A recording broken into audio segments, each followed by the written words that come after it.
One morning in the spring of 1999, gunshots rang out in a tiny village in Malaysia. Once they stopped, a shopkeeper slowly opened his door to see what was going on. He watched in confusion as a convoy of military vehicles rolled down the street, filled with soldiers carrying rifles slung across their backs. Then the soldiers stopped in front of a farm just down the road. The owner of that farm came outside and met the soldiers at the door, and then, very solemnly, this farm owner walked the soldiers around to the back of the property, where there was this big thicket of fruit trees. The shopkeeper, who was watching this from a distance, was so curious as to what they were doing behind this farm that the shopkeeper stepped out onto the road, and suddenly he had a clear view of behind this farm. And what he saw was these soldiers taking up positions, raising their rifles, and shooting at something just below these fruit trees. And after the gunfire stopped, the shopkeeper began hearing all these terrible squeals and screams, and then the air began to smell like blood. Terrified, the shopkeeper turned around and ran back inside his shop, hoping that whatever was going on here would be over soon. However, the shopkeeper would be terribly wrong. On a hot fall morning in 1998, a 57-year-old cabinet maker named Kiam Beng stood outside of his shop in a rural Malaysian village, waiting for a friend to pick up an order. Kiam Beng swatted away mosquitoes and looked down the road. His friend, Ash, was an hour late. He had promised to be there when the shop opened, but there was still no sign of him. In front of his workshop, Kiam Beng could see an orchard that grew durian, which is a popular fruit in Southeast Asia. Next to the orchard, another farm raised hundreds of pigs. Their familiar grunting echoed through the dense canopy of trees. Nearly everyone in town made a living as farmers, and Kiam Beng could smell the earthy aroma of freshly tilled soil and manure in the humid air. Kiam Beng eyed the empty road again and turned back to his shop. He didn't have a phone, otherwise he would have called to see where Ash was. But until Ash showed up, Kiam Beng was content to go back to his work while his dogs ran in and out of the workshop. But as the hours ticked by, Kiam Beng started to think that his friend might not come to pick up his cabinets at all. Finally, as Kiam Beng prepared to close up at the end of the day, a messenger arrived with a note from Ash. He had a headache and he was vomiting, so he wasn't able to go anywhere. Kiam Beng thanked the messenger and then finished closing up his shop and then started walking home with his dogs. The sun was setting over the lush green valley and he could just barely see bats fluttering in the durian trees. Kiam Beng was worried about his sick friend. The symptoms he listed were painfully familiar. There was a serious illness going around this town that the local doctors called Japanese encephalitis. Other people had become so sick that they couldn't move or speak, and still others had seizures and went into comas. Kiam Beng prayed that Ash wouldn't be one of the unlucky ones. As Kiam Beng kept walking down the road, he saw a giant truck slowly drive by that was billowing white fog into the air behind it. Kiam Beng had read that the Malaysian government was spraying the area to kill mosquitoes, which was how Japanese encephalitis was spread. The sight of the truck made Kiam Beng feel a little more at ease. Once the mosquitoes were gone, the disease would go away too. The next day, Kiam Beng spent the morning painting cabinets and playing fetch with his two dogs. Later in the afternoon, he heard a car rumbling down the road, and he looked up hopefully. The road wasn't usually very busy, and he'd checked every car that passed to see if it was Ash. But as this car got closer, he could see that it was the same messenger from the day before. The messenger pulled up and then got out of the car and walked up to Kiam Beng's shop. His expression was grim as he handed Kiam Beng the paper with the message. This time, it was written by Ash's wife. Kiam Beng's heart sank as he read. Ash had been taken to the hospital, but he was too sick, and the doctors there couldn't help him. He had died from this Japanese encephalitis. Kiam Beng felt a sense of dread. He'd known how dangerous the disease was, but now that his friend was dead, it felt much more real. He hurried back to his shop and called his dogs inside. Then he closed the door. Kiam Beng realized that he hadn't been taking the disease seriously enough. Now he was determined to do whatever was necessary to avoid being bit by a mosquito, even if that meant staying inside basically all the time and shutting down his business for a while. The government was spraying pesticides to kill all the mosquitoes, but Kiam Beng knew the insects would not disappear completely. Several months later, on February 27, 1999, a young scientist named Ka Bing Chua steadied his hands as he swabbed a viral culture onto a petri dish. Dr. Chua was studying virology at the University of Malaya Medical Center in Kuala Lumpur, Malaysia's largest city. Dr. Chua was investigating the outbreak of a disease that the government had been calling Japanese encephalitis. Roughly 200 people in Malaysia had gotten sick so far, and close to 100 had been admitted to Dr. Chua's hospital. Most of them exhibited the same symptoms: swelling of the brain, which led to an inability to talk or walk. Many of the patients became fully paralyzed or fell into comas. The fatality rate was staggering. 2 out of every 5 people who became infected died, making the outbreak almost as lethal as the bubonic plague, which wiped out a third of Europe's entire population during the Middle Ages. Dr. Chua's university had conducted a variety of tests to confirm that all the sick patients were positive for Japanese encephalitis.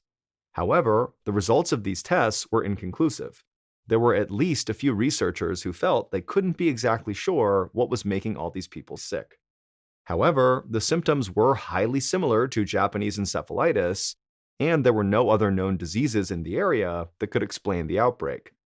But Dr. Chua was uncomfortable settling on this sort of uncertain evidence. He had a nagging feeling that there was something else going on. Dr. Chua was also getting mounting pressure from his lab director to come up with better answers soon. Right now, the government was investing all its efforts in killing mosquitoes. But what if this outbreak wasn't being spread by mosquitoes after all?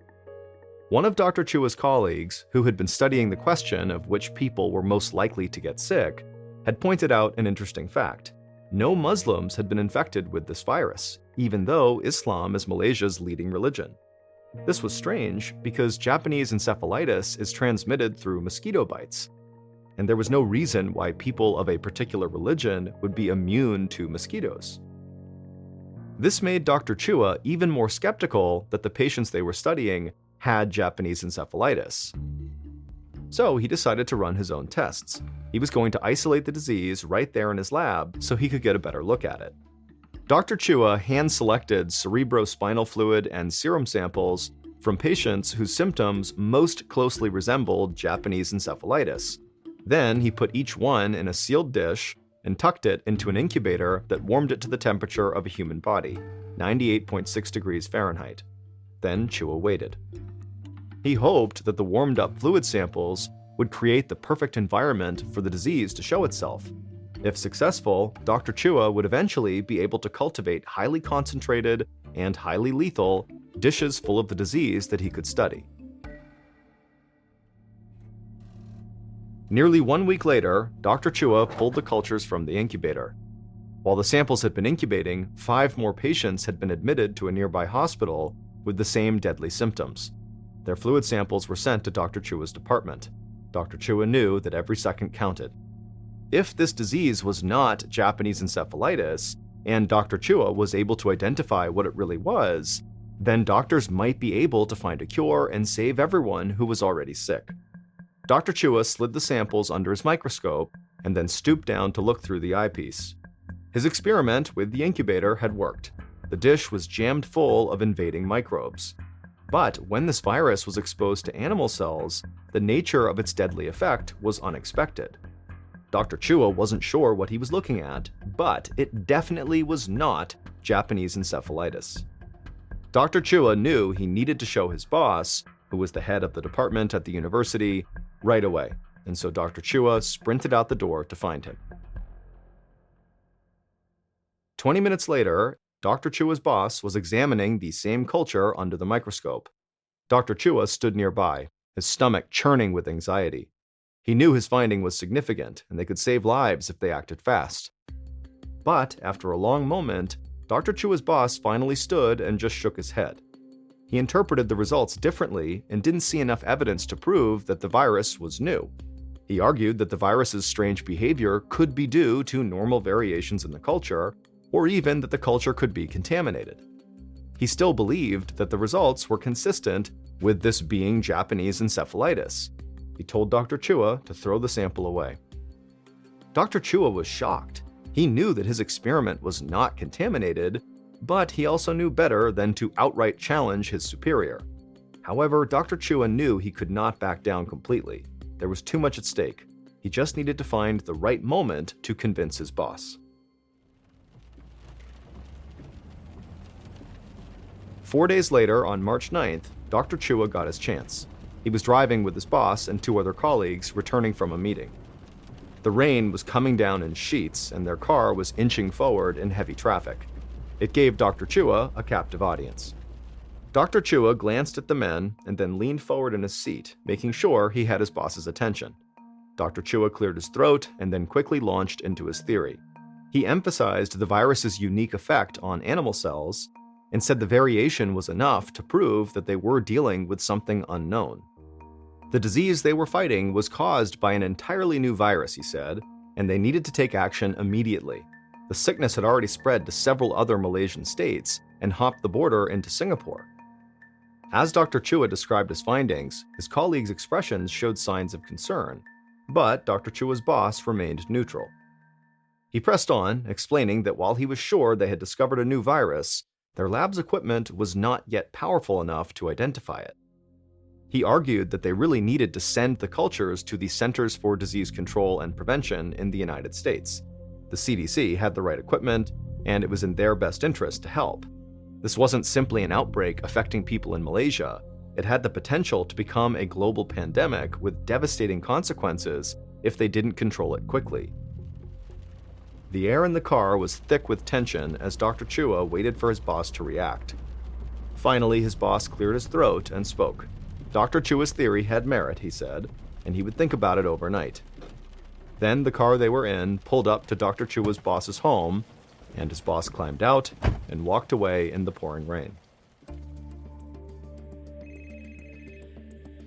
The next morning, Dr. Chua woke up to the sound of his phone ringing. It was his boss. He told Dr. Chua that he'd made some calls, and a travel visa was being expedited for Dr. Chua to get to the United States. Dr. Chua was so relieved, and he thanked his boss, and then he rushed to the hospital to prepare the virus samples for a trip to America.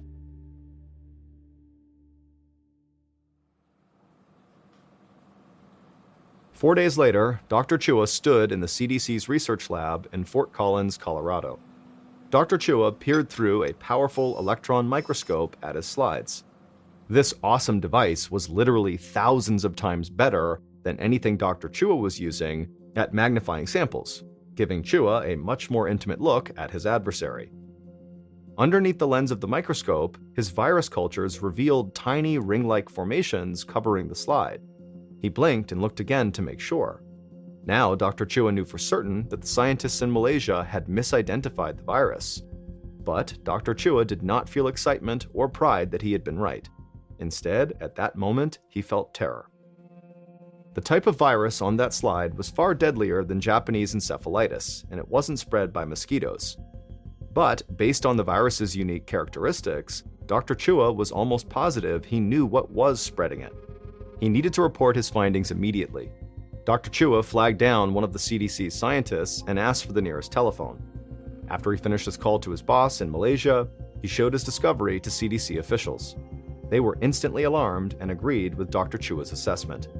The outbreak in Malaysia had the potential to kill millions of people. In Malaysia, a few days after Dr. Chua's discovery, the 57-year-old cabinet maker, Kiam Bing, watched from the doorway of his workshop as soldiers put up barricades at the end of the main road in his town.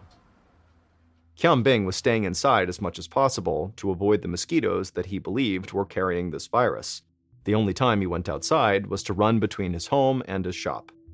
By now, it seemed like almost every family in town had lost a loved one to this terrible disease. They'd all died painful and horrifying deaths, and residents were in a panic. The disease was showing no signs of slowing down either, and so the government was barricading the road into town to keep residents there quarantined. Kiam Bing had lived here his entire life, and he couldn't remember any other time when travel in or out of the area had been restricted. The road was usually bustling with people going to and from work at this time of the day, but now it was deserted. The only sound was the fluttering of these red banners that people hung outside of their houses to ward off death. The silence frightened Kiam Bing. Even his dogs seemed different. Instead of jumping around and playing with their ball, they curled up quietly on the floor. And then, as Qianbing was watching all this strangeness unfold in front of him, Qianbing began to hear the sound of gunshots. When Qianbing heard these gunshots, he instinctively hid behind his counter. Once it stopped, Qianbing stood up and slowly opened his front door to see what was going on outside.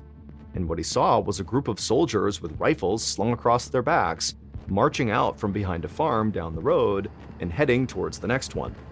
Also, there were all these military vehicles full of dozens more soldiers that were driving down the road, and they were all heading for different farms. Qianbing watched as some of the soldiers stopped in front of the farm right across the street, and they went around to the back of the property. Qianbing stepped out of his store to get a better look, and he peered around the corner of the farm across the street, and he could see the soldiers now pointing their rifles towards the trees, and also the pig pens below the trees. Qianbing knew what was coming next, and he couldn't bear to watch it. He ran back to the doorway of his shop, and then a few moments later, he heard more gunfire and the terrible sound of pigs squealing in agony. Qianbing could literally smell the coppery stench of blood as it wafted through the thick, hot air. And then moments later, the soldiers emerged from behind the farm and began marching down the street towards the next farm. And the farm's owner from across the street followed the soldiers out onto the road, and the owner just sat down on the sidewalk and put his face in his hands. Once the soldiers had marched down the road and were gone, Qianbing hustled across the street and knelt down next to the farmer who still had his face in his hands. After making sure this farmer was okay, Qianbing gently asked, what happened? What's going on? And the farmer just shook his head in disbelief, and in a shaky voice, he told Qianbing that the government had issued an order for all the pigs in this village to be slaughtered and buried. They told him that this would stop the terrible disease that had been killing people for months.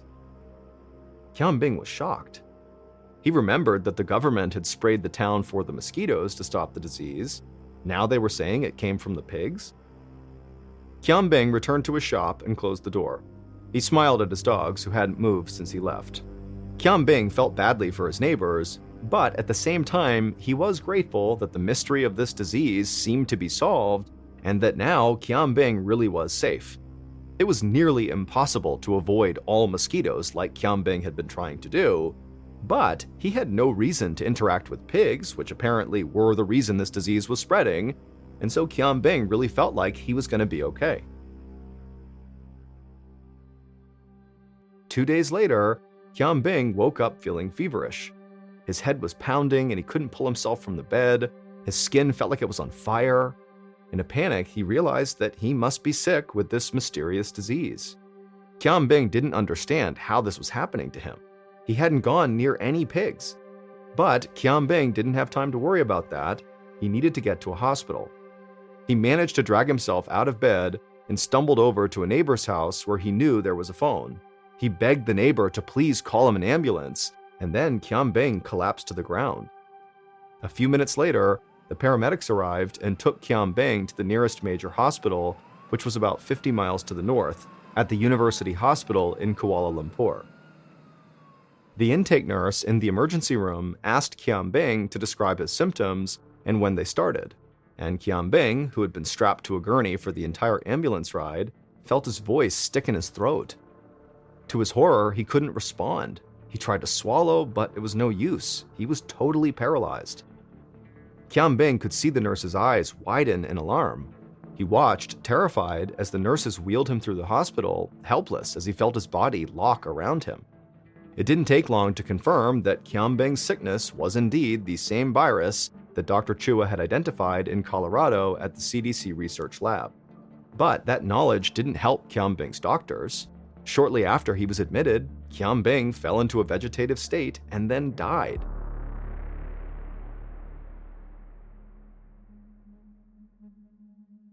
In early June of 1999, around 3 months after Qianbing died, Dr. Chua was back at his office in Kuala Lumpur. It seemed like the mystery virus had been defeated, all thanks to Dr. Chua's quick thinking. But Dr. Chua wasn't sure if the mystery really was completely solved. The virus he had identified at the CDC's lab was called a paramyxovirus. This virus is transmitted from livestock animals to people, and many of the patients who had caught it worked with pigs. It wasn't affecting Muslims because they didn't eat pork. But many people in the country did eat pork, so Dr. Chua and a team of experts had advised the Malaysian authorities that if they wanted to stop the disease, they would have to make the difficult decision to kill as many pigs as possible in the affected areas. The government reacted quickly and sent squads of soldiers to eliminate over 1 million pigs. And after they did that, sure enough, cases of this mysterious disease started to dwindle. When it came to naming the virus, officials looked to the small pig farming town it had originated in and where Kiam Bing, the cabinet maker, was from, Nipah. They would call it the Nipah virus. But something kept bothering Dr. Chua. Most of the Nipah virus victims were farmers who had direct contact with infected pigs, which made sense. But nearly 20% of the patients had minimal or no contact with the animals, but they still got this disease. Kiam Bing, the cabinet maker, was one of those unlucky 20%. Dr. Chua knew that Kiam Bing must have caught this disease somewhere, and if it wasn't from pigs, then where did he get it from?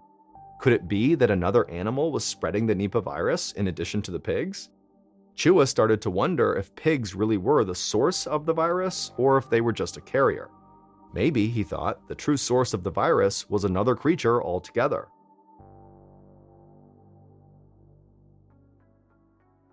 And so now that the outbreak was under control following the elimination of all these pigs, the Malaysian government deployed a team of researchers to try to determine the true source of the Nipah virus.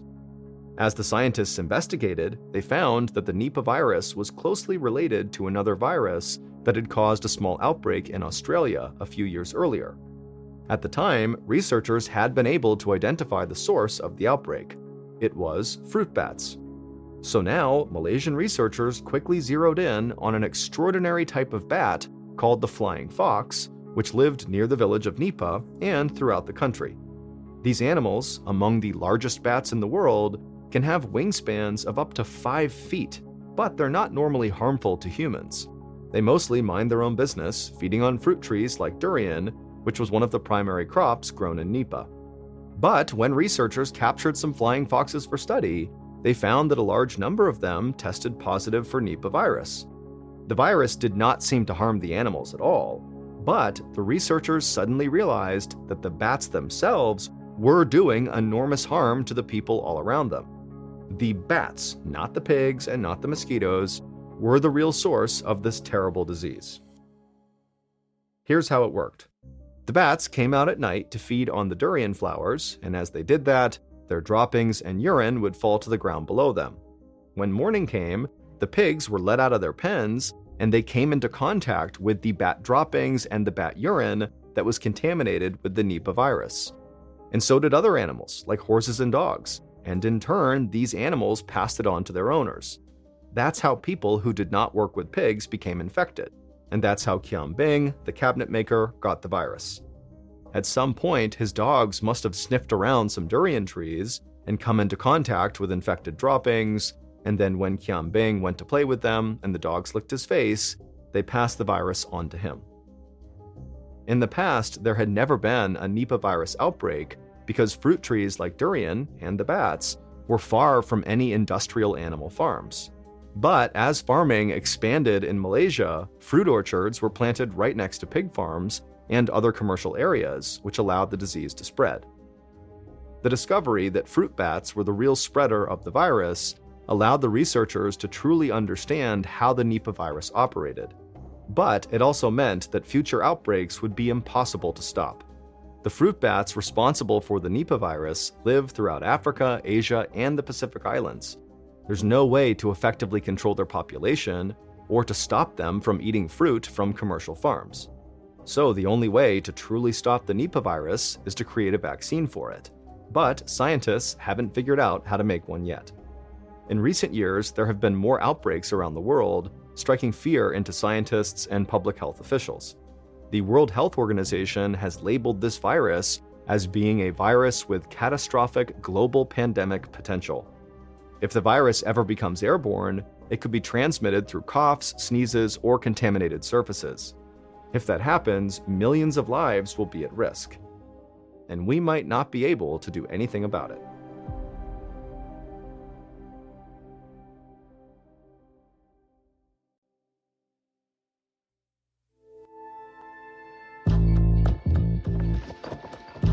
From Ballen Studios and Wondery, this is MrBallen's Medical Mysteries, hosted by me, Mr. Ballen. A quick note about our stories: we use aliases sometimes because we don't know the names of the real people in the story, and also, in most cases, we can't know exactly what was said, but everything is based on a lot of research. And a reminder, the content in this episode is not intended to be a substitute for professional medical advice, diagnosis, or treatment. This episode was written by Kinsey Clark. Our editor is Heather Dundas.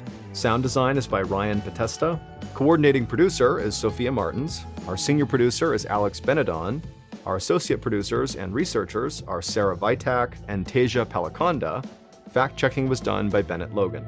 For Ballen Studios, our head of production is Zach Levitt. Script editing is by Scott Allen and Evan Allen. Our coordinating producer is Matub Zaire. Executive producers are myself, Mr. Ballen, and Nick Witters. For Wondery, our head of sound is Marcelino Villapando. Senior producers are Laura Donna Palavoda and Dave Schilling. Senior managing producer is Ryan Moore. Our executive producers are Aaron O'Flaherty and Marshall Louis for Wondery.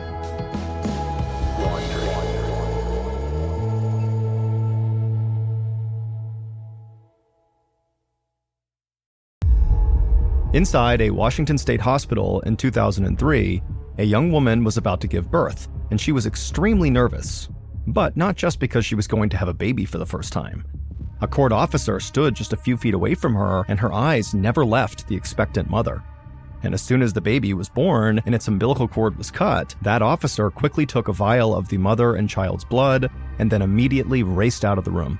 What that vial contained could save this mother's family, or it could send her to prison.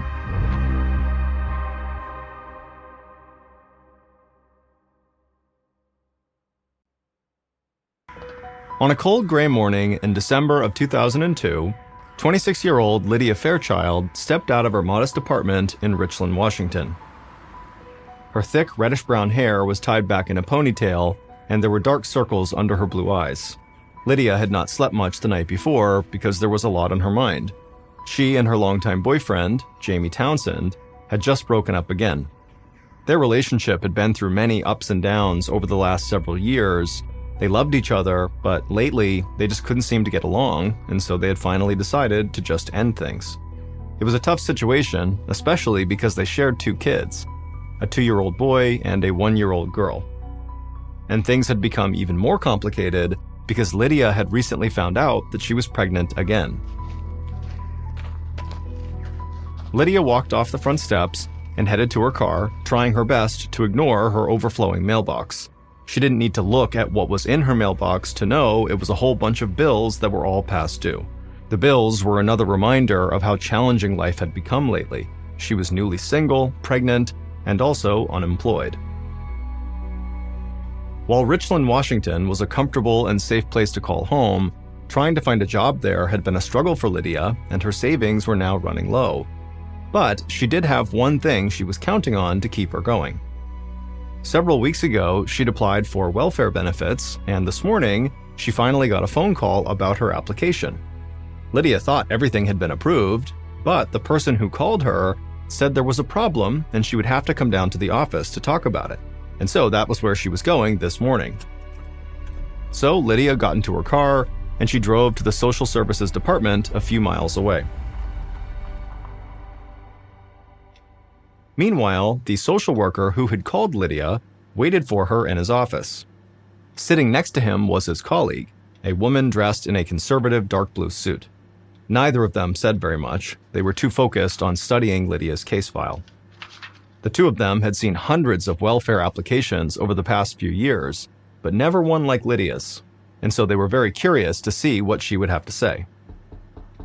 A few minutes later, there was a knock on the door and Lydia entered. Once she sat down, the social worker who had called her got right to the point.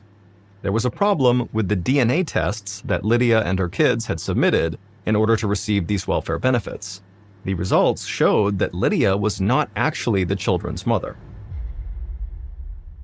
For a long moment, Lydia didn't say anything. Then she let out an awkward laugh and told them there had to be some mistake. But the social worker shook his head. DNA testing had a 100% accuracy rate. Lydia just sat back in her chair with this look of total disbelief in her eyes. And it was at this point the social worker's colleague, who was dressed in the dark blue suit, finally spoke up and introduced herself. She told Lydia she was not a social worker, she was a lawyer, and she was with the prosecutor's office. The lawyer got right to the point. Lydia had clearly committed welfare fraud.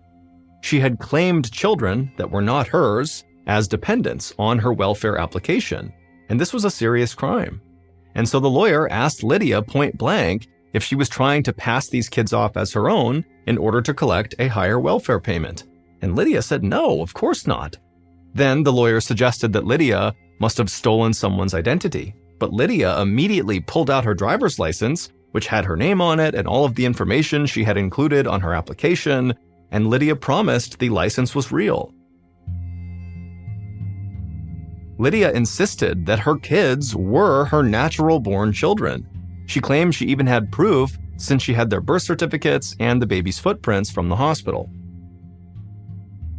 The lawyer flashed a worried look over at the social worker. Technically, they both knew it was possible that Lydia could have given birth to these kids without actually sharing their DNA, but that could only happen if she was a surrogate mother. And the social worker realized that if that was the case, that could open up a whole other set of very dark possibilities. Lydia could have been paid to be a surrogate, and then when she actually delivered the kids, she could have kidnapped them from their real mother. If that was the case, this situation could go beyond welfare fraud. The real mother could be out there somewhere desperately looking for her kids. Or even worse, perhaps the mother was harmed. The social worker cleared his mind and tried to stay objective. Lydia's horrified reaction to all of their questions made it hard to believe that she was some hardened criminal. But the best scammers could be great actors. And in his career, the social worker had seen plenty of criminals put on Oscar-worthy performances. Finally, after Lydia continued to deny that she had done anything wrong, the social worker and the lawyer told her that she was free to go. But as she gathered her things, the woman from the prosecutor's office gave her a dire warning. Prosecutors were preparing a criminal case against her, and they could take her kids at any moment.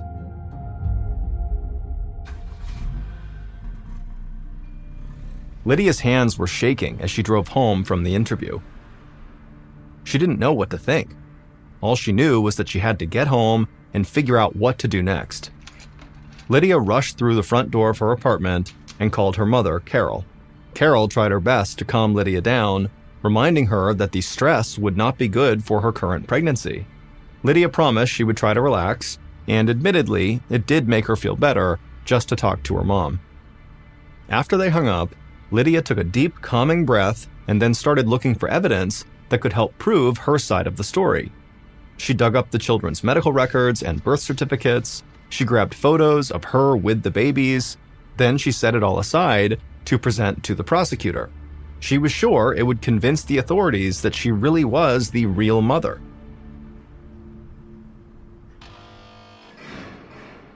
The next day, about 600 miles away, inside of a prison in Montana, an inmate was lying on his bunk bed. The gray-haired 50-year-old man looked up when he heard the familiar sound of a guard rapping on the bars. The guard told him that someone named Carol was calling him. The inmate's name was Rod Fairchild, and he was Lydia's father. Carol was Lydia's mom and Rod's ex-wife. If she was calling, Rod knew it meant something was wrong. Rod sat up and followed the guard to the prison's call center. The moment he picked up the receiver, he could tell that Carol was very upset. She told him everything that was happening to Lydia, that she was in trouble over a DNA test and was now being accused of committing welfare fraud. Rod told her to stay calm and that he was sure there must have been some mistake, and he was positive it would all get cleared up soon. But after the call ended, Rod dropped the optimism he had shared with Carol. As he headed back to his cell, he couldn't help but think about the DNA evidence. He wanted to believe his daughter, but he knew DNA didn't lie. And if she tried to fight DNA evidence in court, he was afraid she would lose. As her father, Rod felt terrible about the whole situation, and he even felt a little bit guilty. After all, he was serving time for business fraud, and now his daughter was in trouble over welfare fraud, and so he knew he had not set a great example for his child. Either way, Rod wondered if his daughter had gotten herself into trouble and was now trying to cover it up. The following week, the prosecutor, who was now in charge of Lydia's case, was busy building a case against her. He had to be absolutely certain that there had not been an error with Lydia's DNA test. Although it was highly unlikely, Lydia's samples could have been accidentally switched with someone else's, or maybe they had been tainted somehow. So just to be safe, he ordered Lydia and her kids to come in and submit 3 more DNA samples for testing. It took a few months to process the tests, but sometime around March of 2003, the prosecutor had his answer. And it was exactly what he expected. The prosecutor phoned Lydia to tell her the results. According to this second round of testing, Lydia was still not the children's biological mother. Lydia insisted these results were wrong too, and she began to argue with the prosecutor. She asked if the authorities had seen the birth certificates, the baby footprints, and all the photos of her with the kids. The prosecutor told Lydia that yes, they'd seen them, but it didn't matter. Nobody was denying that she gave birth to the kids. They're denying that they are her kids. At this point, the authorities were convinced that Lydia was running some sort of surrogacy scam. With the newest rounds of DNA tests in their hands, they had everything they needed to convict Lydia. The prosecutor informed her she'd be receiving a court summons and advised her to hire a lawyer. Lydia hung up from the prosecutor in a total daze. She knew she was in deep trouble.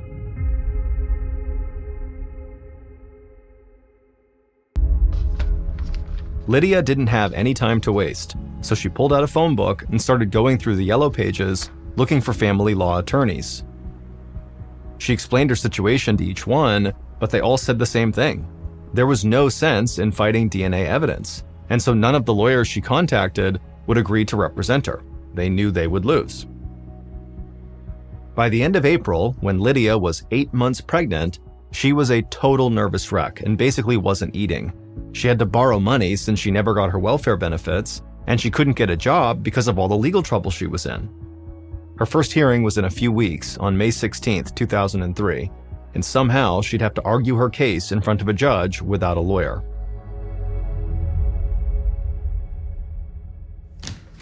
On May 16, 2003, Lydia's case went to court. This was a preliminary hearing to determine what would happen to her kids while her case proceeded. The judge overseeing the hearing sat in his chambers, reviewing the evidence against Lydia. He thought it was the strangest case he'd ever seen. The prosecution wanted to put her son and daughter in foster care, and it was now up to him, the judge, to decide. He put on his robe and walked into the courtroom, curious to meet the mother. Lydia, who was now 9 months pregnant, struggled to stand up when the judge entered the courtroom. When the judge sat down, he took a closer look at Lydia. She looked ready to give birth at any moment. The judge asked Lydia when she was due, and she told him she was scheduled to be induced into labor in just 3 days. The judge thought about this. Taking the kids away from her at this point, even if they were not technically her kids, seemed unnecessarily cruel. And so he told Lydia that he was prepared to let her keep custody of the kids for the moment, but he had conditions. He needed her and the newborn baby to submit a fresh round of DNA samples. A court officer would literally be present for the birth of this third kid, and the second that baby was born, they would take its DNA to be tested. The following Monday, May 19, 2003, Lydia checked into the hospital.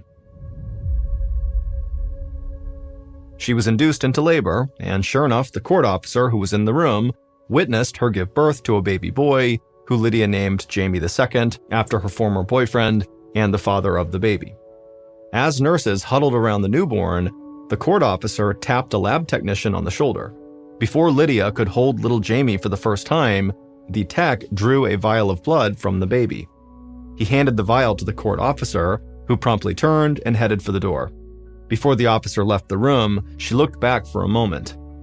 As Lydia now cuddled with her newborn son for the first time, it was hard for the court officer to believe that this woman was anything but a genuine loving mother. The officer looked down at the vial in her hand. It would prove whether Lydia was this baby's biological mother, or if she was really the scheming liar that prosecutors claimed she was. 2 weeks later, the results from Lydia and her new baby's blood tests came back. It showed that, once again, she and her child did not share any DNA, so she could not be the baby's biological mother. Prosecutors were more sure than ever that Lydia was in fact running some kind of surrogacy scam. Now Lydia was in even bigger trouble than before. And without a lawyer, she ran an even bigger risk of losing her case.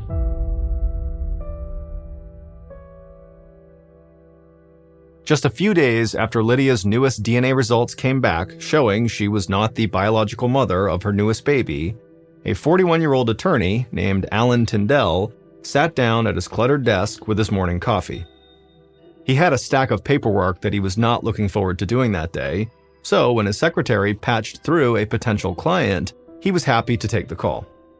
It was Lydia, and as Alan listened to her story, he wasn't sure what to make of her. Like any good lawyer, he knew DNA evidence was the gold standard. But Alan enjoyed a challenge. He was a proud military veteran and former public defender. He was used to taking on tough situations. Alan was especially curious about Lydia's most recent DNA test. To his knowledge, the only way a woman could give birth to a baby that was not hers was if she was a surrogate. But Lydia said she wasn't, and this child and the other two were really her biological children. Alan had never heard of someone successfully overturning DNA evidence, but he believed everyone had a right to legal representation, and somehow he believed that Lydia had to be telling the truth. And so he told her he would take her case. With Lydia's next court date looming, Alan got straight to work. He spent long nights at his office looking for any logical way to defend her, but he kept arriving at the same conclusion. There was no fighting DNA evidence. After several weeks, Alan was still no closer to finding a way to defend Lydia, until one morning, his secretary brought him a recent edition of the New England Journal of Medicine. It came with a note from a colleague. There was an article they thought could be relevant to Lydia's case. At first, Alan shrugged it off. Lydia's case was starting to make the local news because it was so unusual, and so as a result, Alan had been getting a lot of unsolicited advice from people who had seen her story on the news. But Alan was not making much progress on his own, so he picked up the thick journal and started to flip through it. And by the time he got to the end, his eyes were wide. He could not believe what he had just read. It was a long shot, but if what he had read was true, it could be the key to winning this impossible case. Alan's first step was to convince the judge to postpone the trial. He explained that Lydia needed to undergo more in-depth testing to try out this new theory he had, and it could take months to get the results. The judge agreed to delay the court date until April of 2004, nearly a year away. Alan was confident that would give them enough time. And so right away, he sent Lydia off to lab after lab where she underwent a battery of tests. Then they waited. Almost a year went by, and Alan was still waiting for the results, and the date for Lydia's hearing was fast approaching. One night, Alan was in his office working on his opening statement for Lydia's case when his phone rang. It was the doctor overseeing Lydia's lab work, and he told Alan he had some bad news. There was still too much data to analyze, and Lydia's test results wouldn't be ready in time for her hearing. Alan could not hide his disappointment. This was a huge setback, but he knew the judge wouldn't delay the trial any longer. And so, in April of 2004, Alan and Lydia walked into the courthouse where her trial would finally take place. Once they were seated, Alan leaned over to reassure her. Then he stood up and faced the judge. Alan didn't have the science-based evidence that he'd been counting on this whole time. What he had instead was a very strange story to tell, and everything in the whole case came down to whether he could get the judge to believe it. He began to explain why a schoolteacher who lived 3,000 miles away in Boston, Massachusetts, and who had never met or even heard of Lydia, could prove his client was innocent. That schoolteacher's name was Karen Keegan, and in the late 1990s, Karen was sick and needed a kidney transplant. Hoping her sons would be a match, they all took a DNA test. And just like Lydia, the results showed there was a 0% chance that Karen was the mother of her kids. But unlike Lydia, Karen was able to find out why. A Harvard doctor looked into her case and suggested an extremely bizarre scenario. Karen was something called a human chimera. This condition was named after a creature from Greek mythology who had a lion's head, a goat's body, and a serpent's tail. So basically, it was several different animals rolled into one. When a woman conceives twins, it's because 2 eggs in her womb have been fertilized. On extremely rare occasions, the 2 eggs then fuse a few days after fertilization, and when that happens, the resulting embryo becomes one fetus with 2 different genetic codes. This is a human chimera. And once it's born, different parts of its body have unique strands of DNA. That explained why Karen Keegan didn't come up as a genetic match for both of her sons. The sample they had tested came from her other set of DNA. But then they tested different parts of Karen's body, her hair, her skin, even her bladder, and eventually they found DNA that did match her sons, and it came from Karen's thyroid gland. Allen argued that Lydia had to be a chimera too. Essentially, he was telling the judge that Lydia was her own twin. And because of this, samples may have been taken from a part of Lydia's body that had a different set of DNA than her kids. Unfortunately, they still had not found any tissue within Lydia that matched her kids' DNA yet. But they did have something. Allen had gotten Lydia's mom tested, and that test proved that at least she, the mother, shared DNA with Lydia's children. That meant either Lydia or Lydia's sister had to be the kid's mother. The judge took a moment to digest the evidence. If all his years on the bench taught him one thing, it was that DNA tests were always right. But Allen's argument was very compelling. Then the judge made his announcement. He told the court he believed Lydia Fairchild was indeed the mother of these kids. In his opinion, the story of Karen Keegan, paired with the new DNA results of Lydia's mother, proved that Lydia had to be a human chimera. And so the judge dismissed Lydia's case and admitted that he was wrong. After almost 2 years, Lydia's ordeal was finally over. She burst into tears as Allen put his arm around her. She had been telling the truth, as crazy as it sounded, the whole time. A few months later, doctors were able to finally show that Lydia's DNA did match her kids. They found the matching DNA from a cervical smear. Lydia Fairchild went down in textbooks as only one of 100 human chimeras ever identified. And while her ordeal would forever haunt her, it did bring her family closer together than they ever had been before. Lydia and her ex-boyfriend, Jamie Townsend, did get back together long enough to have a 4th child. This time around, because the world knew that Lydia was a human chimera, nobody questioned if she was the mother.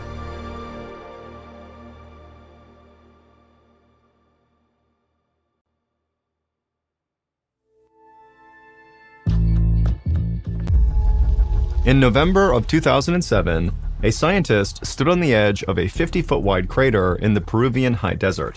The crater was full of water. But despite its innocent-looking appearance, this crater full of water held incredible danger. When it formed 2 months earlier, hundreds of people and animals in the area had gotten violently sick, and so far, no one had come up with a good explanation for how this was possible. In fact, according to the laws of physics, the crater shouldn't even exist. It was a mystery that had researchers all over the planet scratching their heads. But as the scientist stared down into the big crater, he thought he might have the answer to both of these mysteries. And if he was right, it would mean that the threat posed by this crater was far greater than anyone imagined.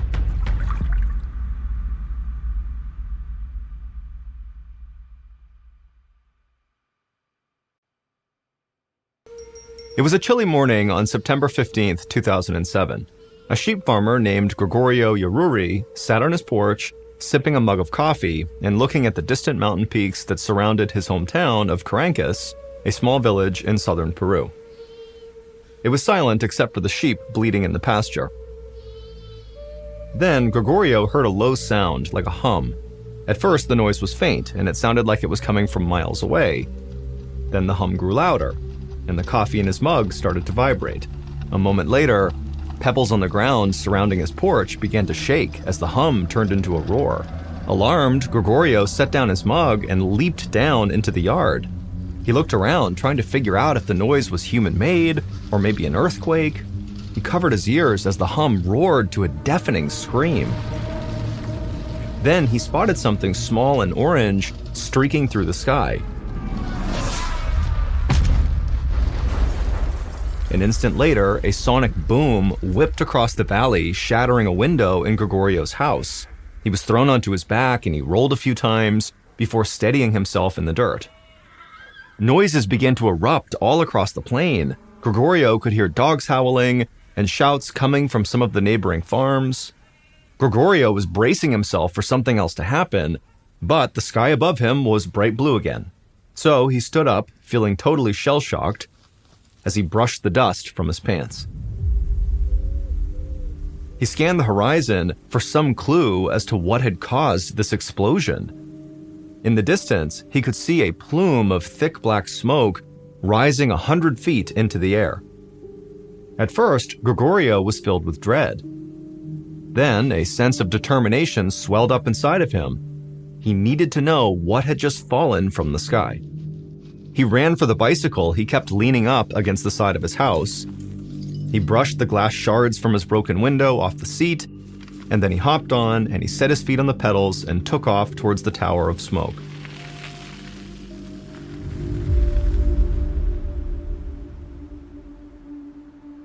As Gregorio neared the site of impact, the smell of rotten eggs stung the inside of his nostrils. He pulled over just long enough to grab his bandana out of his back pocket and tie it around his face to block the smell. About 100 feet from the tower of smoke, he noticed red dust covering the ground. The closer he got, the thicker the blanket of dust seemed to be. When he finally reached the base of the smoke plume, he rubbed the dust with his feet. It appeared to be clay that had been kicked up by the crash. The smoke was so thick, he still couldn't tell what had impacted the ground. But whatever it was, it had created what appeared to be a huge crater in the ground. The column of smoke was emerging from a hole about 50 feet across. It really looked like someone had just detonated a bomb there. A few minutes later, the smoke started thinning out, and Gregorio could finally see into this crater. He walked up to the edge, and his eyes widened from a combination of fear and wonder. The crater was filled with a dark green liquid. The liquid had a consistency somewhere between maybe water and sludge, and it was bubbling as if it was simmering. Gregorio pinched his nose through the bandana. The egg smell coming off of this crater was so strong that he felt sick to his stomach. He walked around the perimeter of the crater, kicking at the shards of clay and jagged rock that littered the ground. It looked like someone had smashed a huge vase to pieces. Gregorio scanned the horizon. It seemed like he was the only person who'd come to investigate this plume of smoke. He figured the neighboring farmers must be worried that whatever crashed into the ground was a bad omen. A lot of his neighbors still believed in ancient spirits. But after a while, it struck Gregorio as kind of odd that not even an emergency vehicle had come out to survey the scene. Something had just shot out of the sky and smashed into the earth. It felt like that was the kind of thing police would want to know about. But Gregorio knew help would not be coming from his village. Only about 250 people lived in Carancas, so it didn't have its own police force. The authorities were located in the nearby town of Desaguadero, which was about 7 miles up the road. Gregorio wasn't sure if the folks in Desaguadero would be able to see the smoke plume from there. If they couldn't, he worried that the authorities might not even know this happened. Gregorio jumped back on his bicycle and pedaled to the house of a neighbor who owned a motorcycle that Gregorio knew he'd be able to borrow. It was going to be up to him to raise the alarm, and he had to get out there fast.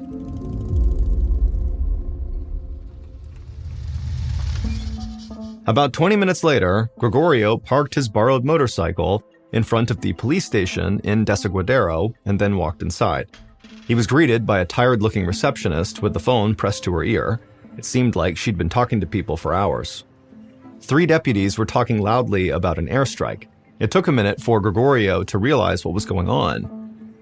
The police did know about this explosion. One of them had seen the orange streak in the sky, but they thought that Caracas had actually been struck by a missile. Gregorio waved down one of the officers and explained he had seen a crater filled with this green ooze that smelled terrible. The officer disappeared into a back room for a moment, and then he returned with the chief of police. They asked if Gregorio could lead them to the crash site. Gregorio agreed. Soon, he was back on his neighbor's motorcycle, leading police cars along the 7-mile road back to the Caracas countryside. As the crash site came into view, Gregorio could see people moving around the rim of the crater. As he drew even closer, he realized that dozens of villagers from Caracas had come to see what had caused the smoke. He guessed that when the black plume of smoke had dissipated, the neighbors figured it was now safe to come take a look. Gregorio pulled over his motorcycle about 20 yards from the crater and dismounted. The police cars fanned out around him. As policemen approached the perimeter of the crater, Gregorio noticed his neighbors picking up rock fragments as souvenirs and pointing at the green liquid at the bottom of the massive hole. Gregorio overheard a nearby couple speculate that maybe this was the result of a missile strike from Peru's neighbor and rival, Chile. One teenage boy was talking excitedly, telling his friends they were probably just attacked by a UFO. An old woman, who Gregorio assumed was the boy's grandmother, told him to be quiet. This was clearly a sign of bad things to come, a curse sent by the spirits. She sounded terrified. Gregorio did not find any of these theories very convincing. However, he wasn't ready to offer any of his own. But the strange explosion had him just as curious as his neighbors. He picked up a shard of deep red rock near his feet and slipped it into his coat pocket, just as another car pulled onto the scene. Gregorio recognized the mayor of Caracas, Maximiliano Trujillo. Mayor Trujillo stepped out of the back seat, squinting in the sunlight. The mayor walked toward the crater, looking stunned. He stopped right next to Gregorio and asked what happened. Gregorio just shrugged, still in disbelief. Straight ahead of them, a pile of black rocks were smoking at the edge of the crater. The mayor's eyes widened when he saw them, and he began walking toward the crater to get a better look. By late afternoon, hundreds of people had gathered at the crash site. Gregorio stood near the front of the crowd, hoping that if he stuck around long enough, the police might announce what had caused this explosion. As the sun started to set, the smell of rotten eggs returned. It was faint, but pungent. Gregorio's eyes began to water. He pulled his bandana back up over his face, but that didn't work anymore. The smell was giving him a headache. A few minutes later, a short woman standing near Gregorio leaned over and began vomiting, and she wasn't the only one. People all around the crater were starting to get sick. Between the rotten smell coming off the green sludge and now the vomit, the air around the crater was now so thick that Gregorio thought he might faint. He fought his way through the crowd back to his motorcycle and sped off towards home, sucking in the fresh air as he went. When he walked through his front door, his phone was ringing. It was his son, who had moved about 6 hours away for a job after he had graduated school. As Gregorio told him about the afternoon's excitement, he took the rock out of his pocket and he laid it on the kitchen table. He began to describe its deep red color, but his son cut him off. He begged Gregorio not to touch it. If Caracas was attacked by a missile, then this red rock could very likely be radioactive. Gregorio remembered the people getting sick at the crater. He felt a surge of anxiety, and he covered the rock with a dish towel. If his son was right, half the town was now vulnerable, and Gregorio spent more time at the crater than anyone else. Panicked, he hung up on his son and ran outside to hose himself off. He didn't know how much it would help, but he had to do something. He spent the rest of the evening feeling totally anxious, until finally he managed to fall asleep.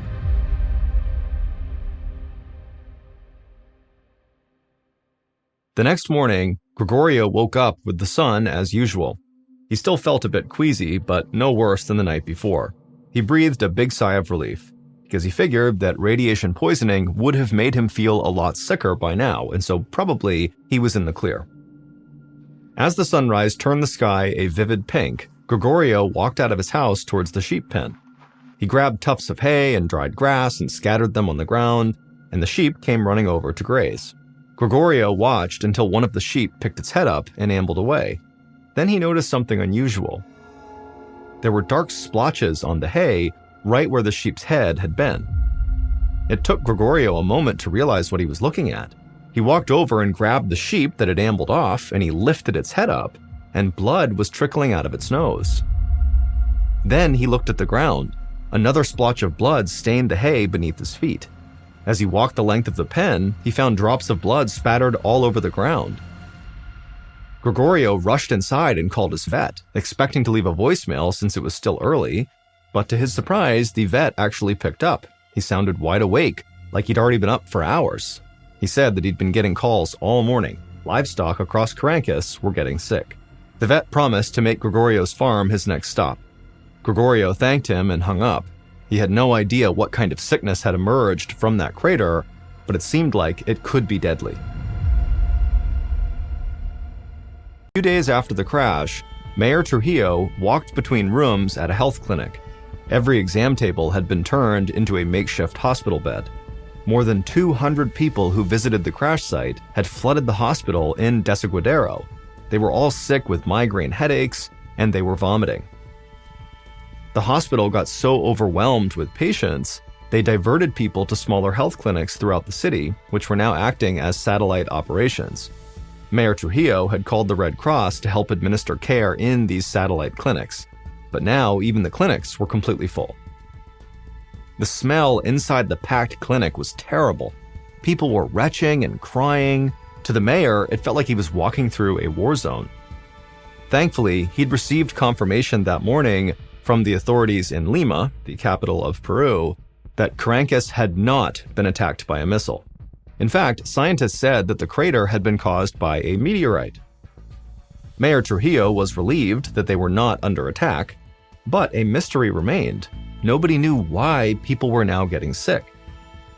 Meteorites had never been known to have that kind of effect. Specialists were flying out from Lima to investigate further. Mayor Trujillo moved through the crowd of patients in the waiting room, trying his best to reassure them. He stopped by a Red Cross doctor who was tending to a small elderly woman on a folding chair. The mayor greeted the old woman and then thanked the doctor for traveling all this way to Desaguadero. The doctor stood upright, looking tired but hopeful. He explained that all the patients' blood work was coming back normal. He didn't know why they were sick, but judging from their symptoms, he said everyone should make a full recovery in a few days. Trujillo smiled with relief, but the old woman hissed and called the doctor a liar.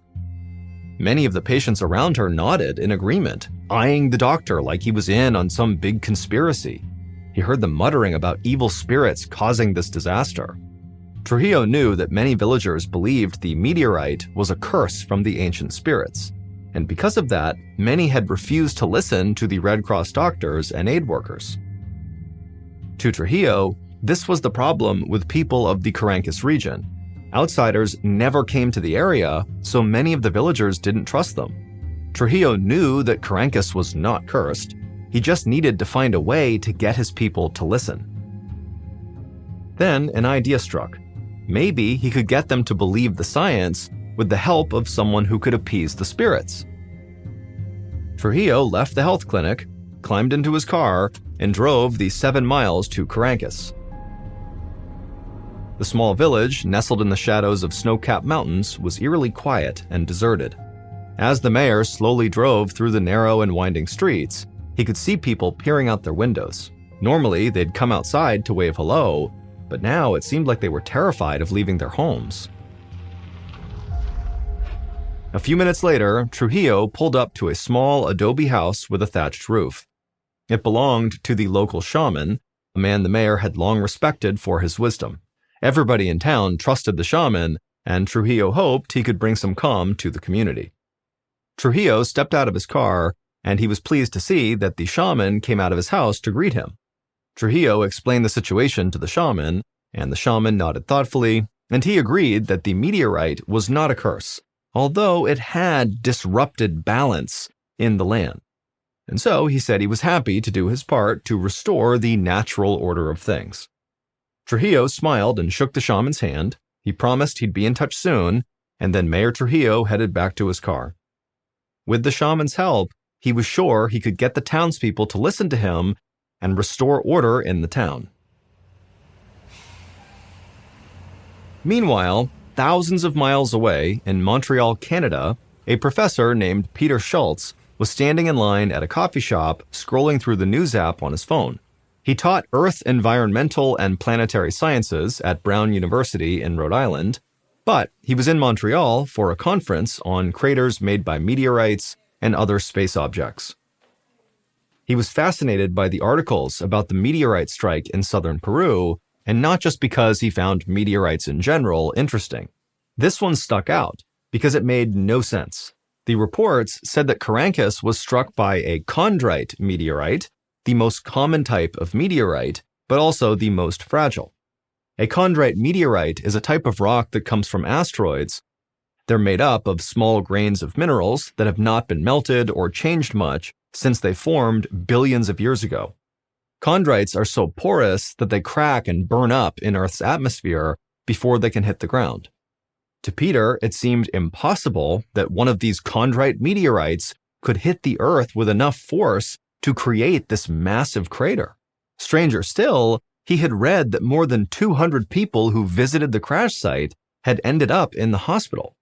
Meteorites should not be making people sick. Peter thought there had to be more to the story than met the eye. Peter turned his phone to silent and spent the rest of the afternoon in back-to-back lectures at his conference. He finally left around dusk. As he walked to dinner, he noticed his voicemail was full of inquiries from different reporters and news outlets, hoping for a comment from him on how a meteorite could cause such a widespread sickness. But Peter had to tell these reporters the truth. He did not have answers, but he wanted to get them, and the only way to do it was to head to Peru and see the crater for himself.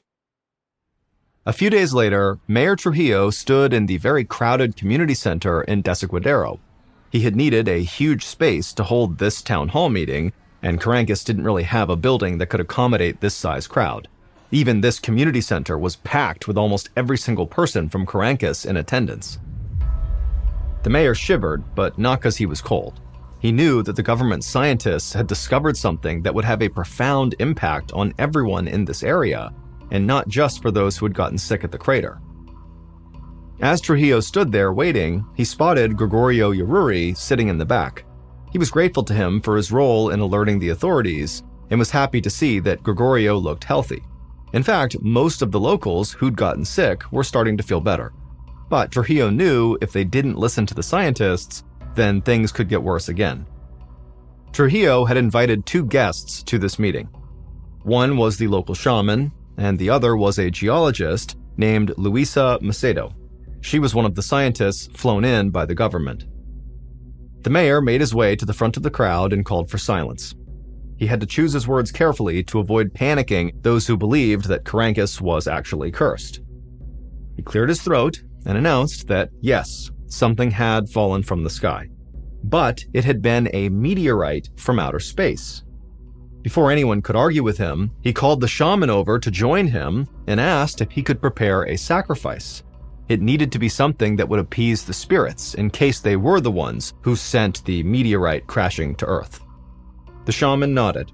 He told the crowd that they had rightfully sensed that the meteorite had unbalanced the land, but he reassured them that the correct sacrifice would help appease any unhappy spirits.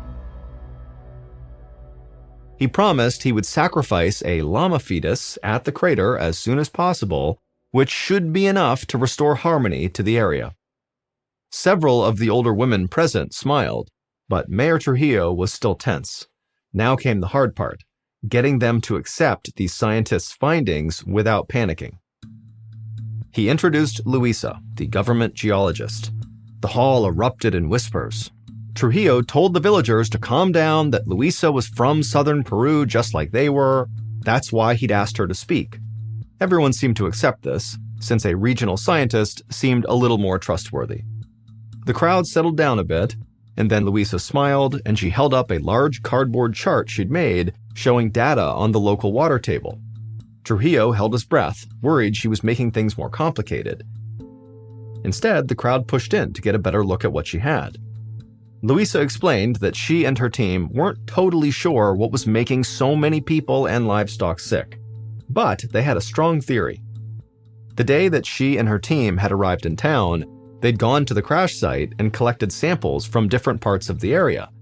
They also tested the groundwater at the bottom of the crater. Mayor Trujillo saw Luisa hesitate for a moment and then continue. She said that her team found that the water contained dangerous levels of arsenic, a deadly poison. The crowd erupted in murmurs of alarm. As Trujillo looked around the room, he wasn't surprised by everyone's reaction. When he first heard Luisa's theory, he'd been stunned too, but he needed the crowd to listen. Their lives depended on what Luisa had to say. Trujillo raised his hands and called for order, and after a few seconds, the townspeople did quiet down, and he told them to continue to listen to Luisa. Luisa nodded and then explained that when the meteorite hit Caracas, the shockwave caused the groundwater to heat up and vaporize. This caused the air to fill with a fine mist of arsenic vapor. Everyone who had gone to see the crater got sick because they had inhaled that vapor. After hearing what she had to say, the crowd became agitated again and started shouting questions. Mayor Trujillo saw Gregorio in the back, trying to be heard, and so Trujillo demanded everyone be quiet, and he pointed at Gregorio and asked him to speak. Gregorio, the sheep farmer, stood up and politely asked Luisa if that meant their drinking water was contaminated too. Luisa stayed silent for a moment. Trujillo could tell she was carefully thinking about what to say next. Finally, she nodded and said that although they did need to do more testing, it was very likely. In fact, most likely, their water supply had been contaminated for years, making the people less healthy and more vulnerable to deadly diseases like cancer, heart disease, and diabetes. And so until they knew for sure, Luisa advised the crowd to just drink bottled water. Gregorio was alarmed by what he heard, but he thanked her and sat down. Everyone else seemed totally stunned into silence by Luisa's explanation. First the meteor hit, making people sick. Now they learned their water was contaminated all along. Trujillo knew it was frightening, but at least they knew what they were dealing with. After answering more questions, Luisa wrapped up her remarks and walked off the stage. But as she headed toward him, Mayor Trujillo noticed that the scientist looked anxious. He pulled her aside and asked if everything was okay. Luisa shook her head and told him that something still didn't make sense. She was confident that the sickness had been caused by arsenic gas from the meteorite impact, but she had not actually proven that. No scientists had detected arsenic in the air around the crater. That was a theory. In fact, she didn't understand how the meteorite could have gotten hot enough to create this toxic arsenic vapor. Luisa explained that meteorites are usually freezing when they impact Earth, even though they may look like they're on fire. That's because space is extremely cold, with an average temperature of negative 454 degrees Fahrenheit. The friction caused by entering Earth's atmosphere would have heated it up a little bit, but not enough to boil water and turn it into a mist. Mayor Trujillo frowned. He now realized that even Luisa wasn't sure that her arsenic theory was right. And if she was wrong, then something else had made his people sick. Trujillo was troubled. But he had a more immediate challenge, making sure the local drinking water was safe. It was up to the scientists to figure out whether arsenic vapor or something else had caused the mass sickness. Until they figured it out, Trujillo knew he would not sleep well.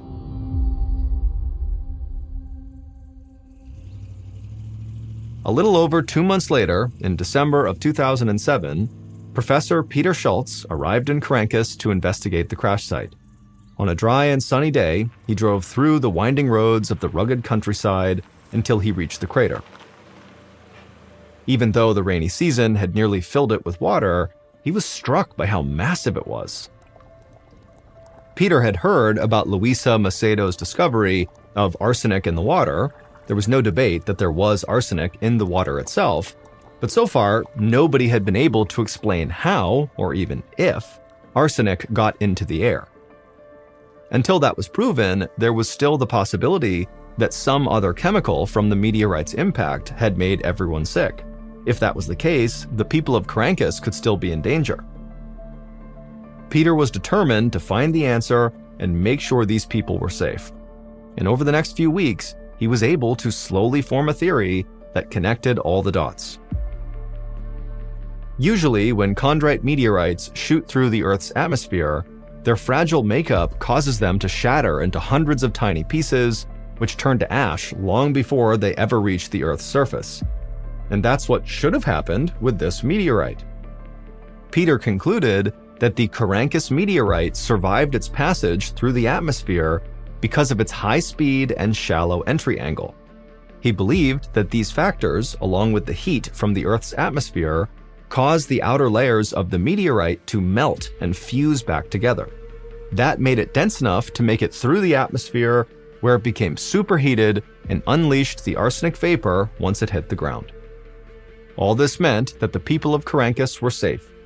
It was the meteorite and not some other unidentified danger that heated up the arsenic-laced water and turned it into vapor.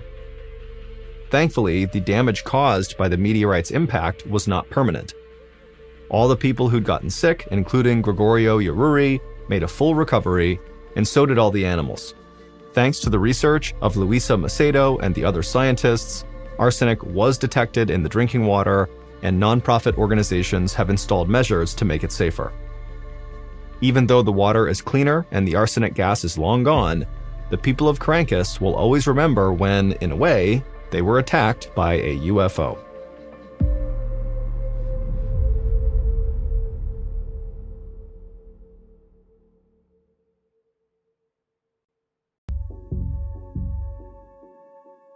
On the morning of July 30th, 1976, a young doctor examined an elderly veteran at Bloomsburg Hospital in Pennsylvania, desperately looking for a way to keep this man alive. His lungs were filling up with fluid, but no matter how many times the doctor drained them, the fluid just kept coming back. The man suddenly began to spasm in his bed, coughing up a bloody pink froth. Dr. Ernest Campbell tried to stay calm, but he knew he was running out of options. He'd seen people die from respiratory failure before, but this had progressed faster and more suddenly than anything he'd ever experienced. And this patient was only one of several in the hospital with the same disturbing symptoms. In fact, Dr. Campbell had heard about similar cases appearing across the entire state, and so he was terrified that this was the onset of a deadly epidemic. And if it was, there might be no way to stop it.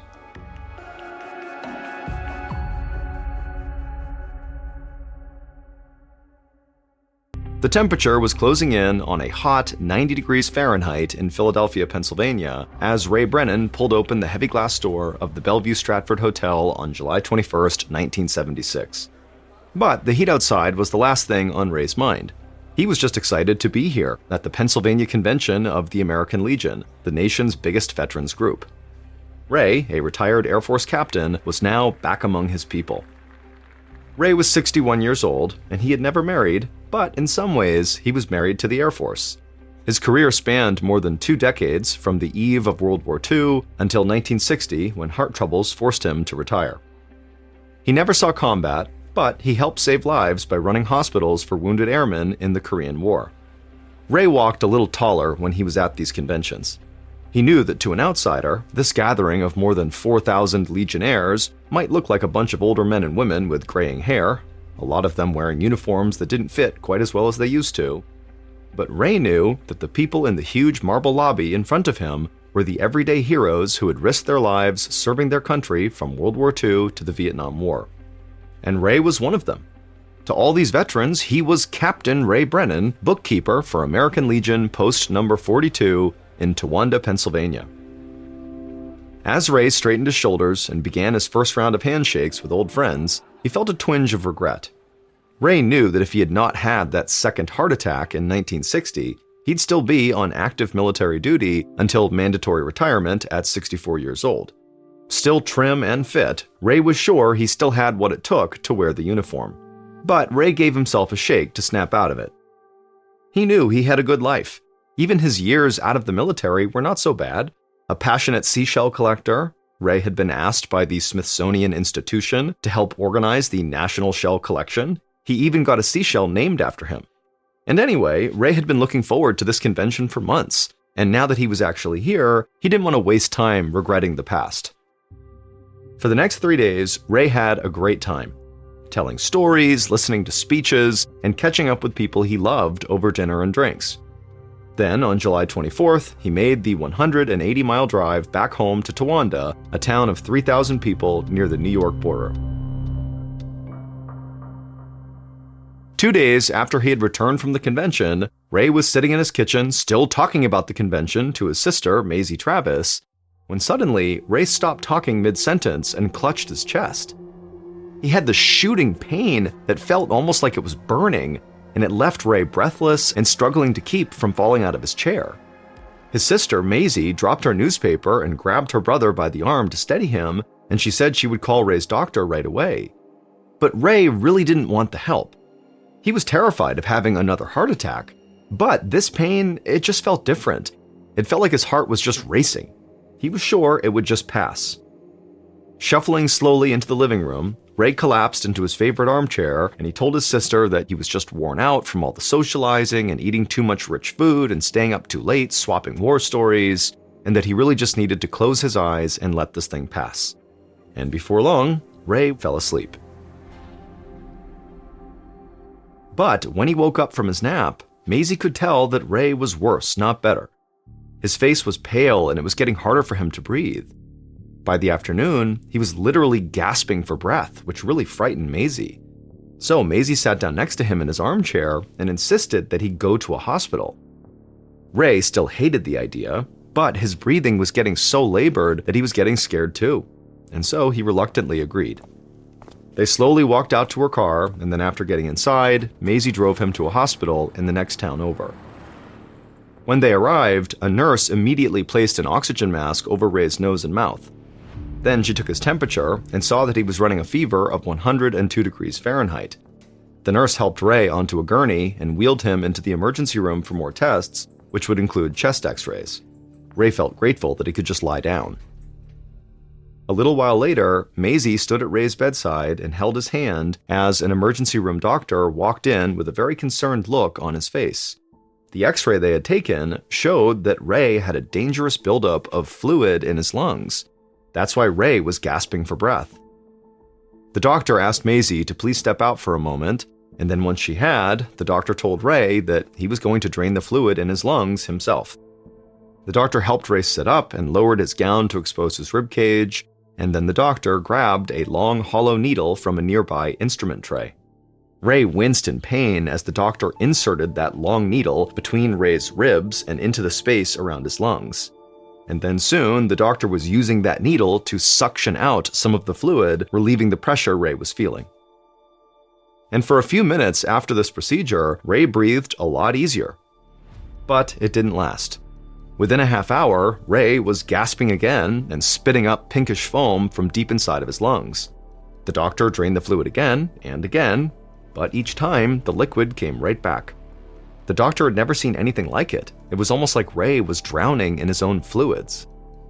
The doctor explained to Maisie that her brother's heart condition had already weakened him, and now his respiratory system was crashing and there was little doctors could do if they couldn't remove the fluid. His condition would only get worse. And so the doctor told Maisie that he did not think Ray would live much longer. Maisie choked back tears as the thought of losing her sweet-natured brother sunk in. Ray had always been so careful of his health ever since his heart problems forced him to retire young. How could he now be at death's door?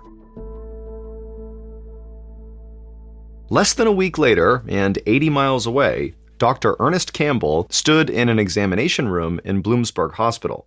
His patient, a 48-year-old World War II veteran named Sam Morris, was running a high fever and having difficulty swallowing.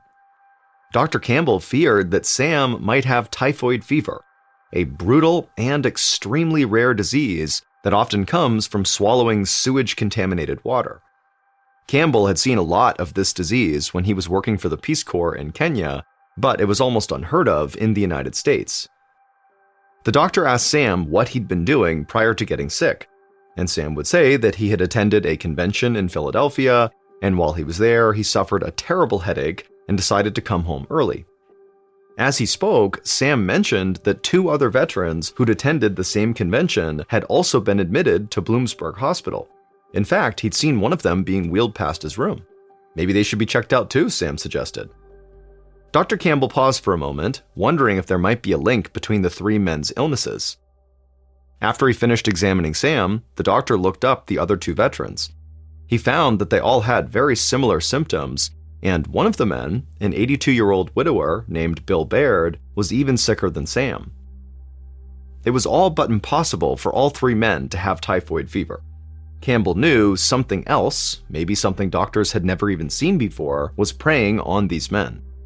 Dr. Campbell consulted with the other men's doctors and ordered the same tests for all 3 veterans. The lab promised they would get the results back as soon as possible.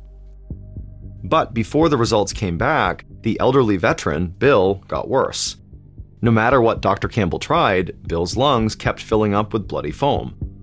Dr. Campbell felt powerless as he watched his patient's life drain away. And then early on the morning of Friday, July 30th, Bill died. He'd only been in the hospital for a couple of days. Later that day, Dr. Campbell was back in his office, trying to figure out how to treat the 2 remaining veterans in his care. He was just thankful that the 2 patients were younger and stronger than Bill had been. He hoped their bodies would be able to fight off the disease on their own. While Dr. Campbell looked over their charts, a nurse knocked on his door. She had the veterans' test results. Dr. Campbell eagerly grabbed them from her, desperate for any indication of what he was fighting. But as he looked the results over, Dr. Campbell's hope drained away. The results were inconclusive. There was nothing telling him how he could treat this mystery disease. Dr. Campbell realized he was not capable of tackling this disease on his own. Whatever had infected the veterans was extremely deadly. If it was contagious, it could be the start of a massive epidemic. He put down the test results, then picked up the phone and quickly dialed the number for the federal health authorities. He knew he had to get through and tell someone before this situation got even worse. Dr. Campbell had barely put the phone down before the news media began to hear rumors about a mysterious disease that seemed to be striking veterans who attended this American Legion conference in Philadelphia. The COVID pandemic was decades in the future, but even then, the public was anxious about the possibility of a disease that could spread wildly, potentially killing millions of people. The Chicago Tribune newspaper compared this Philadelphia outbreak to a popular movie at the time, The Andromeda Strain, that imagines a disease from outer space that comes to a small town on Earth and sets off a tidal wave of sickness and death. And so after that news story broke, doctors all across the country started getting all these calls from patients reporting respiratory symptoms and wondering if they too had the mystery disease. Many did not. They just had chest colds. But their panicky calls jammed up the emergency lines from coast to coast. 3 days after Dr. Campbell called for help, Dr. David Sensor rushed through the front doors of the Centers for Disease Control and Prevention in Atlanta, Georgia. The CDC was home to the world's foremost disease detectives, with a mission to prevent outbreaks both in the United States and also abroad. The 51-year-old head of the agency, Dr. Sensor, had gotten word over the weekend of an emerging health crisis in Pennsylvania. Dr. Campbell at Bloomsburg Hospital was one of the first people who had called it in. The CDC took Campbell's call very seriously, especially as a flood of other calls about sick veterans around the state poured in. Despite the early hour, the building was buzzing with activity. Phones were ringing off the hook, and staff were running around passing documents to each other. Dr. Sensor reached his office, where several senior officials were waiting for him. He sat down at his desk, and they briefed him on everything they had learned. Over the weekend, a mysterious epidemic had spread like wildfire. So far, the agency knew that a total of 37 people throughout Pennsylvania had been hospitalized with headaches, chest pains, fever, and lung congestion. 13 of them had died. Dr. Sensor rubbed his forehead and let the information sink in. He asked if they'd made any progress on identifying the cause of the disease, but everyone in the room just shook their heads. They didn't even know if this disease was caused by a bacteria, a virus, or something else. The only thing they knew was that almost everyone who got sick had attended that Veterans Conference at the Bellevue Stratford Hotel from July 21st to the 24th. But this clue only raised more questions. Not everyone who was sick had actually been inside of that hotel. A bus driver from Western Pennsylvania who had simply dropped passengers off in front of the hotel, and a female bank teller who worked across the street from the hotel had both died that morning. Neither of them had entered the hotel or participated in the conference, but they both shared the exact same symptoms as the veterans. Dr. Sensor frowned. He knew there was no way this was a coincidence. If other people had contracted the disease by just being near this hotel, it meant that whatever was infecting people was highly contagious. An outbreak like this could be catastrophic. His thoughts of a worst-case scenario were interrupted when another health officer walked into his office. This officer had just talked to a representative from the veterans group that had hosted this now infamous convention. Another man had apparently just died. Now, 14 people were dead from this mystery illness. The officer handed Dr. Sensor several autopsy reports, and as he read them, Dr. Sensor's face drained of color. The reports described the victim's lungs as being covered in a thick, bacteria-filled layer that looked like Brillo pads. This layer prevented some antibiotics from penetrating the lungs, which made it very difficult to treat this infection. And so, with medicine basically unable to help fight this disease, the victim's only slim hope was for their own bodies to somehow overcome the attack on their own. Dr. Sensor looked up at all the people gathered in his office, and he wasted no time telling them what to do. They had to get a team of scientists to Philadelphia as soon as possible and find out what was killing so many people. That evening, one of the CDC's senior investigators, a 32-year-old man named Dr. Fraser, broke through a gauntlet of reporters posted in front of the CDC headquarters. They shouted questions at him, but Dr. Fraser kept his head down and walked past all of them. He didn't have any answers yet, and he didn't want to give out any wrong information. But he hoped that would change soon. Dr. Fraser was going to lead 20 members of the CDC's Epidemic Intelligence Service to investigate this outbreak. This would be one of the most intensive searches for the cause of a mass outbreak in world history. Whatever the disease was, it was moving fast. In the few hours since Dr. Sensor had ordered Dr. Fraser to assemble a team, 10 more people had died and 39 more were seriously ill. Dr. Fraser met Dr. Sensor in a quickly assembled war room filled with photos and maps of the area and victims, nearly all of them being military veterans. After Dr. Sensor gave him an update, Dr. Fraser outlined his plan for the investigation. He would lead one team in Philadelphia, collecting samples from the hotel, while another team would travel throughout Pennsylvania, interviewing patients who had been hospitalized with this disease. He was confident that they would be able to figure out any common patterns between the various patients and find whatever was causing this. Dr. Sensor agreed that this was the best approach, and so he shook Dr. Fraser's hand, wished him luck, and sent him home to pack.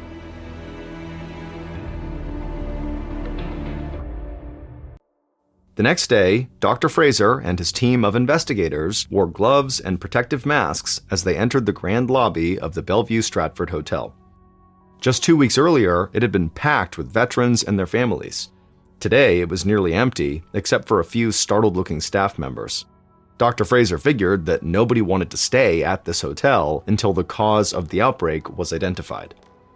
The investigators' footsteps rang out on the marble floor as they walked to the reception desk and explained their mission: to gather physical evidence inside of this hotel that could be tested for the disease. The team went to work. Dr. Fraser instructed them to gather samples from every surface and object in the hotel. Then he reached into his satchel and pulled out a small plastic test tube. He unscrewed the top, which held a cotton swab soaked in a special solution. He carefully rubbed the swab on the reception desk and then placed it back into the test tube and labeled it. He wasn't going to overlook anything. Throughout the lobby, the EIS investigators were doing the same thing. One of them was on his hands and knees, painstakingly swabbing different sections of carpet. Another woman pulled off air conditioning grates to check the vents. Once they were done in the lobby, Dr. Fraser and his team went through every location in the hotel that had been used by the veterans during this convention. They swabbed door handles, elevator buttons, and furniture. They moved through the hotel's kitchens and bars, swiping the insides of water pitchers, coffee pots, and silverware. They collected bits of food and the ashes from the bottom of ashtrays. And then several hours later, Dr. Fraser led a team up to the roof of the hotel, 20 stories above the city. The hot August sun beat down on all of them as they scraped up bird droppings next to a large cooling tank. Dr. Fraser thought that sick pigeons might have carried the virus and maybe somehow transmitted it to the veterans, and so that's why they had to check the droppings. A little while later, the team was relieved to return to the cool lobby of the hotel. They sealed their samples in a container to be sent back to the laboratory for examination. The answer to what caused the deadly disease had to be somewhere inside one of those test tubes. Once the samples were collected, they were sent straight to the CDC's lab in Atlanta. Dr. Sensor had assembled some of the country's best scientists to test them for every disease imaginable. One of those scientists was a young microbiologist named Joseph McDade. Dr. McDade specialized in animal-borne illnesses, and it was his job to test for rare diseases such as Q fever, which could be transmitted from farm animals like goats, sheep, and cattle. So far, there wasn't any evidence that the veterans had interacted with any of those animals, but Dr. Sensor didn't want to take any chances. Unfortunately, Dr. McDade couldn't just look at the samples under a microscope and see if the bacteria that caused Q fever was present. There would be too many other microscopic organisms present. Instead, he had to isolate the bacteria and get a big enough sample to examine. It was an absurdly drawn-out process. First, Dr. McDade had to take lung tissue from someone who died from the mystery disease, inject it into the abdomen of a guinea pig, and then wait for 2 weeks. If the animal developed a fever, that likely meant it had Q fever. Dr. McDade thought Q fever was a long shot, but he agreed with Dr. Sensor that it was important to rule out every possible disease. So he went ahead and started the testing process. And much to his surprise, the guinea pig did come down with a fever, but it came down with it after only 2 days, which meant this disease wasn't Q fever, it was something worse. But when he looked at the samples under the microscope, Dr. McDade saw nothing. Except for a few scattered bacteria, the sample was completely clean. Just to be sure, he repeated the process, testing for other types of bacteria, but nothing showed up. Dr. McDade assumed that whatever was causing the guinea pig's fever was not a bacteria, but figuring out what it really was landed outside of his expertise. And so he passed along his results to Dr. Sensor, hoping someone else could make more sense of it. If they didn't, he wasn't sure how they'd solve the deadly infection. But over the next few weeks, no answer emerged. On August 20th, 1976, so almost 3 weeks after the first cases of this mystery disease were reported, CDC head Dr. Sensor sat in his office in Atlanta. He looked at the inconclusive test results that were spread across his desk. Despite the CDC's best efforts, they weren't any closer to solving this mystery. Dr. Sensor had other teams scour over Dr. McDade's guinea pig's bacteria samples, but nothing out of the ordinary had appeared. David Fraser's samples from the Bellevue Stratford Hotel had also revealed nothing, and they had conducted extensive interviews with patients to check for commonalities, but those interviews had not offered any new clues either. Although they'd been able to rule out certain diseases like typhoid, the plague, and miscellaneous viruses, they were no closer to figuring out what was causing this outbreak. Aside from a few bacteria that naturally occurred in the environment, they had found no evidence of anything unusual. And in the meantime, people kept getting sick. All told, 226 people had been infected by this mystery disease, and the death toll had now climbed to 34. The public was getting more scared by the day. An assistant brought in a stack of newspapers and magazines. Dr. Sensor groaned when he saw the headlines. An article from Time magazine called the disease, quote, "the Philadelphia killer," end quote. The CDC's inability to provide an answer to the terrifying illness only fueled people's fears, and some began to turn to conspiracy theories. Dr. Sensor eyed the thick stack of pink messages on his desk. The CDC had been flooded with calls ever since the investigation began. People from all over the country phoned in with questions, tips, and general panic. Some wondered if it was an attack from a foreign adversary. Even the FBI had called. While there was no sign it was an act of bioterrorism, it couldn't be completely ruled out either, and that made people nervous. Dr. Sensor couldn't blame them. But after launching the largest medical field investigation in its history, they had hit a brick wall. There were no more samples to test, either from the hotel or from sick patients. David Fraser's team in Philadelphia had done everything they could to investigate the outbreak. The only silver lining was that the number of people becoming ill had abruptly stopped, which meant this mystery illness was not transmissible from person to person, and so the general population was not in any danger of a massive pandemic. But Dr. Sensor didn't take much comfort from that. Without knowing what was behind this disease, there'd be no way to stop it if it happened again. Still, he was out of ideas. Dr. Sensor let out a deep breath and picked up the phone to call Dr. Fraser. It was now, unfortunately, time to call off the investigation.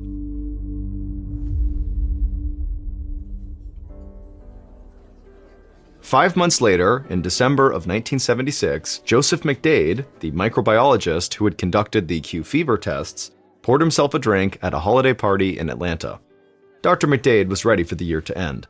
The past few months had been deeply frustrating. Ever since the investigation had been called off in August, Dr. McDade and his colleagues at the CDC had been under severe scrutiny. The head of the CDC, Dr. David Sensor, had even been accused by Congress of running a sloppy investigation. Public confidence in the health organization was at an all-time low, and Dr. McDade didn't know how they could get anyone to trust them again. As Dr. McDade chatted with some friends, someone tapped him so hard on the shoulder that he almost spilled his drink. Dr. McDade turned around and saw that it was one of his neighbors. The man was red in the face and he was holding a glass of whiskey in his hand, and so Dr. McDade could tell, this guy was drunk. But before he could say anything, the neighbor jabbed Dr. McDade in the chest with his other finger and said he knew Dr. McDade worked for the CDC. Then the neighbor ranted about how badly the CDC had failed the American people, and that people like him, Dr. McDade, were why the Philly killer had claimed so many lives. Dr. McDade took a step back, totally stunned, and then before he could respond, the neighbor had turned and walked away. Dr. McDade turned back around to his friends, but he couldn't focus on the conversation anymore. He wasn't angry at the confrontation. The man had been harsh, but he was right. Dr. McDade felt an overwhelming sense of failure for not being able to help crack the case. For the rest of the week, that feeling of failure stayed with Dr. McDade until he couldn't take it anymore. One day during the week between Christmas and New Year's, Dr. McDade headed to his lab at the CDC. No one else was there. Dr. McDade stood alone in a dark room surrounded by lab tables and microscopes. A string of blinking lights on the ceiling and a half-empty gift basket were the only reminders that it was the holidays. Dr. McDade wanted to look at the tissue samples again from Philadelphia just to kind of clear his conscience and make sure he didn't miss anything. So he pulled out the samples that he'd tested back in August and he slid them one by one under the lens of his microscope. And once again, they were completely clean, except for a few stray bacteria shaped like little rods. Over the summer, he'd assumed these stray bacteria had accidentally gotten mixed into the samples. It was impossible to avoid some level of contamination. Now, Dr. McDade wasn't so sure and wondered if there was more to them. He grabbed a few more slides from deep storage that he hadn't examined before, but they all looked the same. There were just a few rod-shaped bacteria floating around in each sample. But then, Dr. McDade examined one last slide from the lung tissue of a deceased veteran. And when he looked at it, he saw something that shocked him to his core. There weren't just a few of the rod-shaped bacteria. There was a giant cluster of them, far too many to be random contaminants. The answer had been in front of him the entire time. These little rod-shaped bacteria that he had written off had caused the outbreak. But before he could tell anyone, he had to be 100% sure he was right. So Dr. McDade grabbed more slides from the freezer and started running more tests. 2 weeks later, in January of 1977, Dr. Sensor sat in his office, eager to hear what Joseph McDade had apparently discovered during the holiday break. And Dr. McDade would announce that he had identified the actual organism responsible for the outbreak. He described his findings to Dr. Sensor, who was totally stunned. They had tested for every disease they could think of, but even the CDC's top minds could never have guessed it would be something like this. Dr. Sensor agreed that Dr. McDade's discovery was a significant breakthrough, but they needed to gather more samples from the Bellevue Stratford Hotel just to be certain. And so, a few days later, Dr. Sensor sent out one more team of medical detectives to Philadelphia. And during this search, the crew went straight to the roof of the hotel, and there they took a sample from a very specific area. And there, on a cold winter day 6 months after it first started, the mystery was finally solved. The Veterans Convention had taken place in July, a hot and sticky month in Philadelphia. The hotel's cooling system ran full blast for the 3 days of the convention. The cooling towers up on the roof were old and hadn't been maintained recently, allowing the water inside that was used for air conditioning to grow warm and stagnant. It had created the perfect environment for new bacteria to thrive, in a thin coating of slime commonly known as pond scum.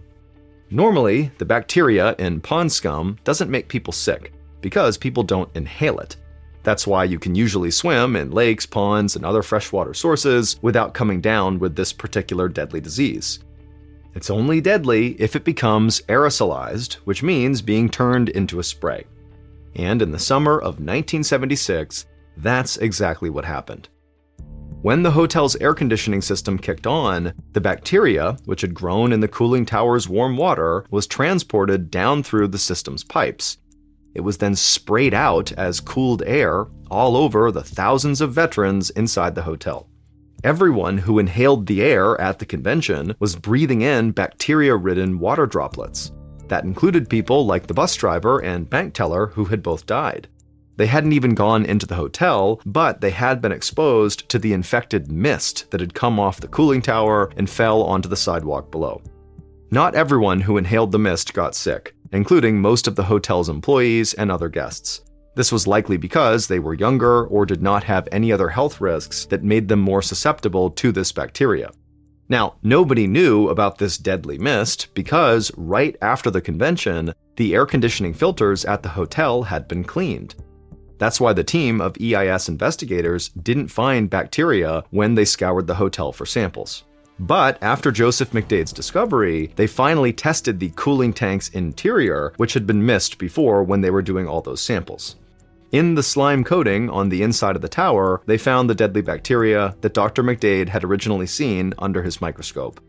This bacteria was named Legionella in reference to the convention's attendees, the mostly male veterans who were all members of the American Legion. The condition they developed is now known as Legionnaire's disease, and while there are still occasional outbreaks today, thanks to the efforts of the CDC, Joseph McDade, and even the angry neighbor at the holiday party, this disease is now treatable and much less fatal. But that all came too late for Captain Ray Brennan, the conference attendee who had to retire early from the service because of his heart issues. Surrounded by his 2 brothers and 4 sisters, including Maisie, Ray died just before sunrise on July 27, 1976, holding one of his beloved seashells in his right hand. The official cause of death was listed as a heart attack, but he went down in history as the first of the 29 victims of Legionnaire's disease.